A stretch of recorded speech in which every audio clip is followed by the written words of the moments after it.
असं नाहीये. त्याच्यामध्ये असं आहे की आता केंद्र सरकारने जी काही पूर्वीची भ्रष्टाचाराच्या संदर्भातला जो कायदा होता, या कायद्यामध्ये जी काही कन्सेंट घ्यावी लागायची त्या कन्सेंटची पद्धती बदलली आहे. ती बदलल्यामुळे आता काही प्रकरणं हे त्या कन्सेंटमध्ये बसत नाही. त्यामुळे ती विभाग ती कन्सेंट त्या नियमानुसार त्या ठिकाणी देत नाहीत. एवढाच हा विषय आहे. बाकी एक गोष्ट आपण या गोष्टीचं खरं म्हणजे ठीक आहे, भ्रष्टाचारचं समर्थन करताच येत नाही, पण महाराष्ट्रामध्ये भ्रष्टाचार विरोधी आपलं जे पथक आहे हे सातत्याने कारवाई करतं. ही कारवाई करतं म्हणून लोक पकडले जातात.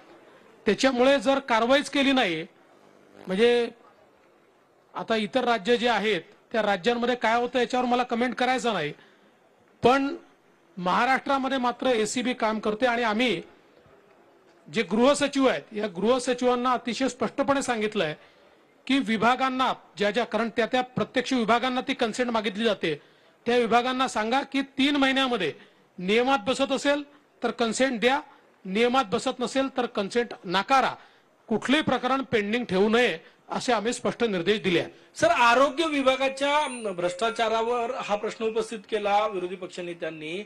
औषध खरेदीबाबतही अद्याप निर्णय नाही झाला असेही ते म्हणाले.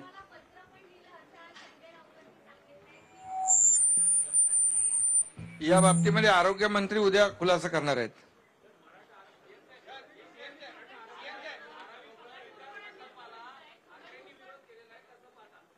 अरे ते तर प्रत्येक विकास कामाला विरोधच करतात. मला वाटतं धारावी हा आशिया खंडातला सगळ्यात मोठा प्रकल्प आहे आणि आज काय परिस्थितीमध्ये ते लोक राहत आहेत याचा विचार प्रत्येकाने केला पाहिजे. आणि प्रत्येक वेळेला विकासाला विरोध करायचा आणि म्हणायचे प्रकल्प गेले. अंबानींच्या घराखाली काय लावलं होतं ते बॉम्ब, जिलेटिन कोणी ठेवलं? तो अधिकारी कोणी आणला होता?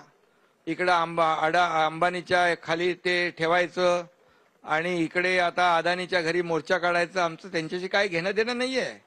पण हे जे विकास प्रकल्प जे आहेत हे जेव्हा लोकांच्या हिताचे, मग समृद्धी असेल नाही तर आणखी जे काही मेट्रोचे प्रकल्प असतील, याला प्रत्येक प्रकल्पाला विरोधासाठी विरोध करता कामा नये. ठीक आहे, काही कारण असेल तर जरूर करा, परंतु विकास विरोधी भूमिका नेहमीच त्यांनी घेतलेली आहे. खरं म्हणजे धारावीच्या नागरिकांनी, धारावी हे लोक आशिया खंडातला सगळ्यात मोठी झोपडपट्टी आहे, ती पाहायला लोक येतात. आमच्या सरकारने ठरवलंय त्याचा पुनर्विकास होऊन लोक बघायला आले पाहिजे. आशिया खंडामध्ये नाही जगामध्ये एक भव्य असा मोठा प्रकल्प करण्याचा निर्णय आम्ही घेतलाय. खरं म्हणजे तिथले लोकच उद्या जे विरोध करतायत, उलटा मोर्चा तिकडे काढला तर मला वाटत नाही आश्चर्य वाटणार नाही. याच्यामध्ये एक अजून मुद्दा मी मुख्यमंत्र्यांच्या परवानगीने सांगतो. बघा, नाणारला विरोध केला, नवीन जागा त्यांनी पत्राने सुचवली केंद्र सरकारला, आणि मग तिथे ज्यावेळेस काम सुरू केलं तर तिथे देखील विरोध केला. धारावीमध्ये पहिलं टेंडर जे दिलं होतं ते रद्द केलं. हे जे दुसरं टेंडर ज्याच्यावर ते आक्षेप घेत आहेत, ज्या काही कंडिशन बदललेल्या आहेत त्या सगळ्या उद्धव ठाकरे सरकारने बदललेल्या आहेत. सगळ्या अटी शर्ती याच्या उद्धव ठाकरे सरकारने तयार केलेल्या अटी शर्ती आहेत. कुठल्याही अटी शर्ती शिंदे सरकारने तयार केलेल्या नाहीत. जे काही बदल केले जुन्या अटी शर्तींमध्ये ते उद्धव ठाकरे सरकारने केलेले. आता पुन्हा त्याला विरोध. माझा स्पष्ट आरोप आहे, धारावीच्या लोकांना झुंझुवत ठेवायचं, गरीबाला घर मिळू द्यायचं नाही, हाच प्रयत्न याच्यामध्ये आहे. खरं म्हणजे आम्ही तर त्याच्यात बदल करून ही ट्रान्सपरन्सी आणली आहे की आता टीडीआरचा सेल हा बुकवर करता येणार नाही. आता टीडीआरचा सेल हा डायनामिक प्लॅटफॉर्मवर करावा लागेल आणि ओपन टू ऑल प्लॅटफॉर्मवर करावा लागेल. हा ओपन डिजिटल प्लॅटफॉर्मवर करावा लागेल.